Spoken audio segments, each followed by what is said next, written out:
These wheat fields in Michigan, New York, Indiana, and Ohio are where it all begins. The combine will cut the grain, the head, separate the straw, the chaff, and then what ends up in the bin and ultimately the truck and on its way to our elevator system is the grain itself.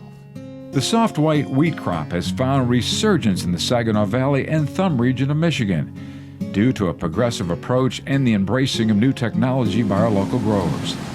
Star of the West, the ultimate market for this wheat, supports our local grower by providing the best inputs and latest agronomic technology. This business model is truly unique in the wheat milling industry and has given our company a competitive advantage, making both the grower and the flour miller successful. It's a unique situation. Our farmers are our customers. They're our suppliers and yet our customers. I don't know of another industry where your supplier is your customer. The farming community absolutely knows about Star of the West because we're so involved with the farm community, with helping them from farm to fork. We'll sell them the seed, the fertilizer, the chemicals and all that, and we'll buy their finished product. Keeping the family farm going was always important to Star of the West. In our history, Star of the West was owned by farmers, and so it still exists today.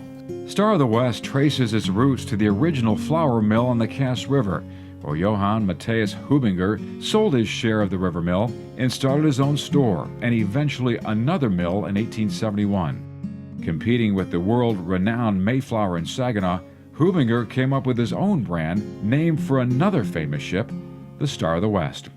Now, this vessel was a steamer sent by Abraham Lincoln to provide troops ammunition and supplies into Fort Sumter as a result of South Carolina seceding from the Union. And as the Star of the West entered the harbor, the South opened fire against the Star of the West, and those were the first shots fired in the Civil War.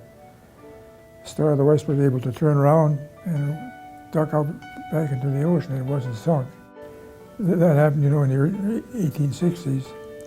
So we think that the Frankenmuth founders here wanted to associate themselves with something that was near and dear to this country over here, and that's why they chose that name, Star of the West. Like its side-wheeled namesake, Star of the West mill relied on steam to grind wheat into flour. At the turn of the century, there were 500 flour mills in Michigan. 500. Every little town had a flour mill. They needed it for their grind the local grain and make the feed for the animals and this sort of stuff. But over time, by the time I got here, that had dwindled down to maybe 25, and today there's only 7 flour mills in Michigan, 200 in the whole United States. So it was a rough battle for many, many years to just stay alive in this industry. Innovation kept Star of the West in the game, and the plant became one of the last American flour mills to utilize American-built milling equipment when it upgraded to pneumatic milling. Back in those days, Alice Chalmers was a well-known worldwide supplier of milling equipment, and this was the last flour mill that they built. Today, Star of the West towers above the city of Frankenmuth, but few people know it's here and the impact it has on the foods we eat every day. Oh, it's the tallest building in town. I think it's also the tallest grain silo in Michigan. Pretty sure. I haven't heard anybody. This is 165 feet high to the roof, which is the longest, tallest silo I know of in Michigan. Star of the West's capacity grew as it purchased grain storage all around the Saginaw Valley. In 1980, Star of the West initiated a major strategic move that doubled output with the purchase of a second mill near the Michigan-Indiana border. People don't realize there's quite a large variety of wheats in the U.S. All wheat is not wheat.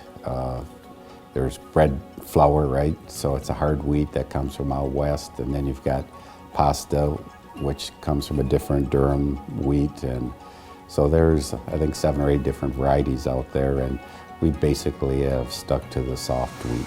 Soft wheat, by nature of its low protein, is perfect for pies, cookies, cakes, and crackers. The low protein exhibits a delicate crumb texture and pleasant flavor in all products produced with soft wheat. And a cereal company in Battle Creek found it was amazing in breakfast cereals. We're kind of a quiet little company, been around forever, but they don't always realize the different products that the ingredients that go into the everyday products that they use. Oh gosh, licorice, condensed soups, dog bones. I have a dog that eats these milk bones, and we had some sitting on the table when I went through my walkthrough before I was hired, and I'm like, oh my gosh, our product goes into even dog bones, all the way up to cereals and other products, with baking and everything. I mean, it's amazing how much flour will go in, to just about everything we eat on a daily basis. Transforming wheat into flour and bran takes several steps, but the process really hasn't changed since the first peoples crushed kernels into dust. So there's the skin of the kernel, which is what we call the bran coat. Underneath the bran coat is what we call the endosperm. That's your wheat flour. And then you also have the germ end, which is the actual living organism in that wheat kernel that regenerates the growth at some point in time. What has changed is the equipment used to cleanse the grain after it enters the mill. With heavy emphasis on food safety and purity, modern milling practices incorporate extensive wheat cleaning steps to ensure that only pure, wholesome wheat is ground into flour.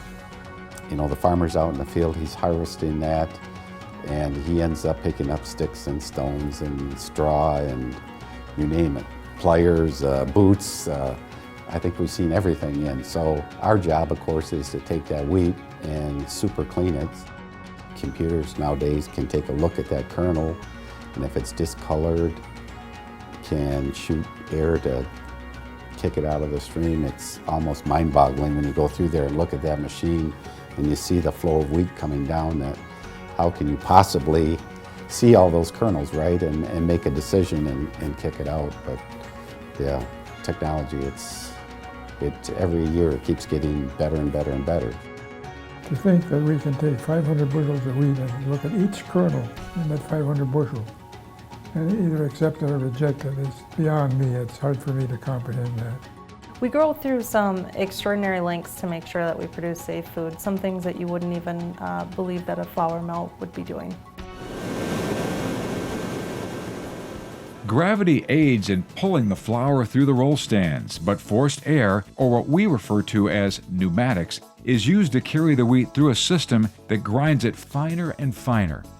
The main parts of the milling process are the roll stands that do the grinding, which are on the first floor in this mill here, and then the sifters that are on the third floor, which separate the ground up product and separate the flour from the bran pieces from the wheat germ and get that separated out so you get a good finished product. Modern flour sifters remove finished flour from other product streams that require additional grinding and sifting. If you take a section and take the door off and open it up, there's anywhere from 27 to 30 sieves stacked on top of each other that are about 2.5 inches tall. There's a screen glued on the top of the frame on each one.